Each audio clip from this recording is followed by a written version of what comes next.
So yes, guys, welcome back to the channel, the WSXM podcast. As always, my name is Briscoe.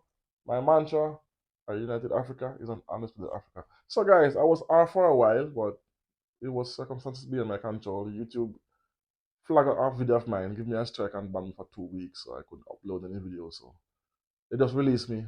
So let's get into it. I don't want to dwell on it because it was unnecessary because what they accused me of I did not do. So as always, I cannot fight the system. So we cannot beat the system. So let's get into this.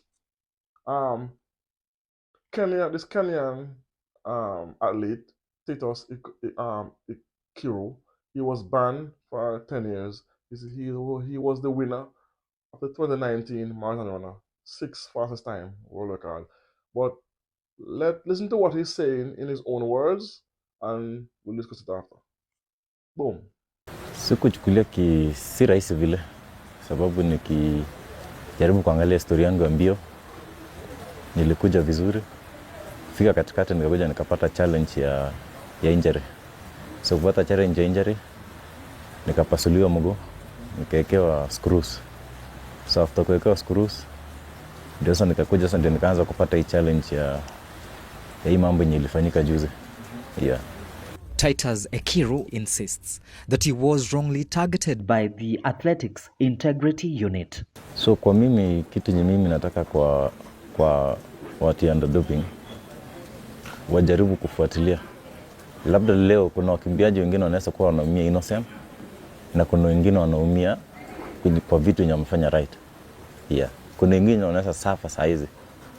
Mtu kama mimi sasa saizi nimepatiwa 10 years. Mtu ya IPO huku anakuja kupatiwa 3 years to 4 years. Mimi mtu mwenye niko na shida ya mguu,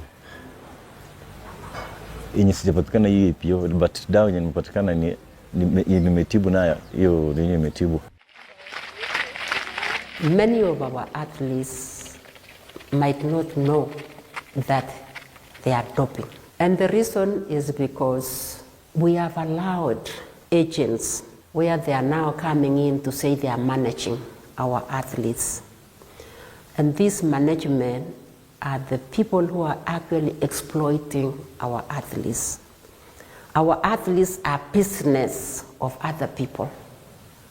And I believe if the government steps in, then many of our athletes and Kenya in general will not be having this kind of problem. In partnership with federations, we are also ensuring that our athletes are registered, our athletes are nurtured within the camps, which we keep visiting to make sure that they are being coached as far as anti-doping is concerned, because we realize that that is one of our undoings.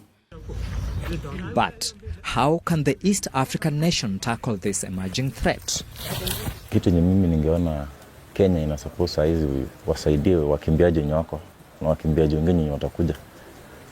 Sababu utapata watu wengine kuna mtu anaingia innocent, anajipata amfanya nini? Ametumia dawa. Na watu wengine hawajapata support.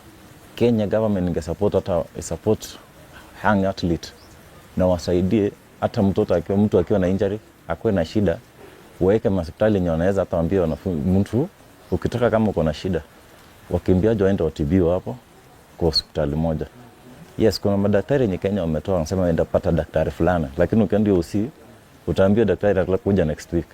If we can produce or train our own agents and manage our own athletes, and then Kenya generally are athletically, they are actually in that category where we can say they are sportmen naturally. All this doping business should not even arise in our country because we are talented. So guys, there you see that one.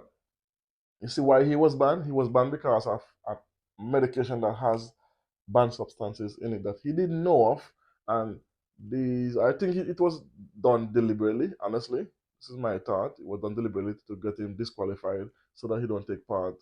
Because there's this myth, not myth. There's this thing that when it comes down to cross country, marathon running, in the Olympics or in the world, whichever competition, Africans always win. And it's always the East African countries from the continent always capturing these gold medals and winning these first, second, and third, like the Ethiopians, the Kenyans, and those guys back at that side. And for me, it's a concerted effort to take them out, to take them down. Why? Not only them, even in the Caribbean.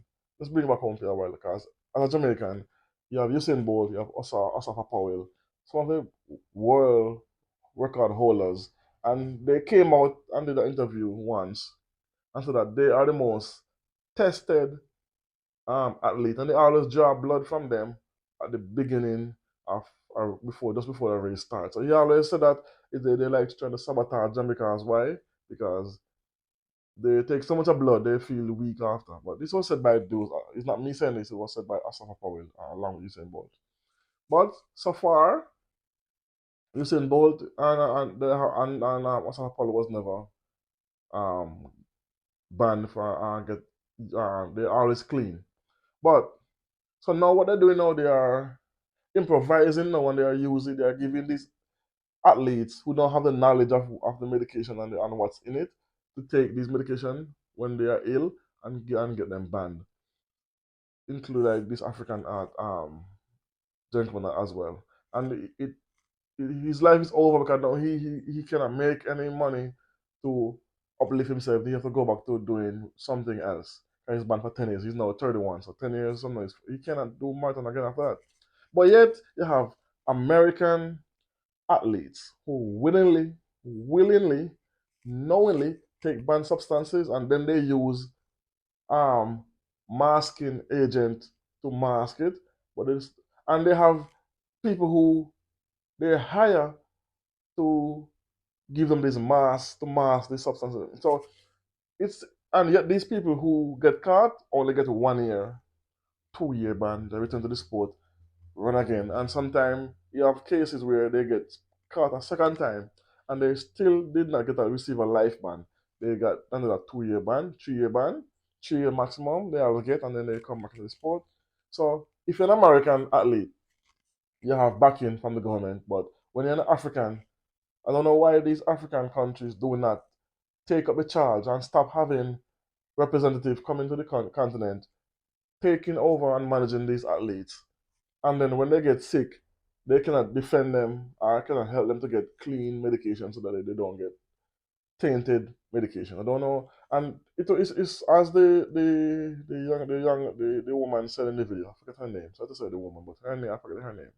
In the video, she's saying the government need to have a centralized hospital that only deal with athletes specifically, so they don't get caught or not caught. They don't get tainted medication when they are ill, so they can return to the sport clean. It need to be done and stop having these outsiders coming in and managing and regulating these things because they don't do nothing for them. They're just going to take, and when they finish it, they dip. Jamaica now, we have people who look out for the Jamaican artists so they don't get caught up in this. And even though they still get caught because I have a few Jamaican athletes that did get caught with banned substances, but again, it's always in medication they're taking. And some of these doctors are willingly and knowingly knowing their athletes and giving them these medication that they know will taint their blood. So it's a conspiracy to take them down because I forget his name. If I get his name, I'll put it in the video underneath where he designed drugs to mask banned substances, and he worked with mostly American artists and English artists. So I mean athletes and artists. Why am I saying artists? He's he mostly worked with English athletes and American athletes to give them this, and he have been doing this for the past 20 years. And he just did an interview recently and speak about it, and that's why he's doubting Usain Bolt natural ability because he never seen an athlete that can do something so great without being boots up. But he's a Jamaican. We grow up eating differently from every other culture, and they even end up stopping Usain Bolt from eating certain um Jamaican product because they say that, oh, that's the reason why. Anyway, I don't want to get to that whole different video. But my point is this African Kenyan record holder, marathon runner, was banned, not knowingly taking substances, but unknowingly, and it's a concept that they're using to take out African marathon runners one by one. I'm telling you, watch out and keep an eye on it. Anyway, let me know what you think about this in the comment section. If you agree, disagree, whichever way your role, put it in the comment section and we'll discuss it. Thanks for watching. As always, tell a friend, tell a friend, tell a friend. Like, comment, share, subscribe.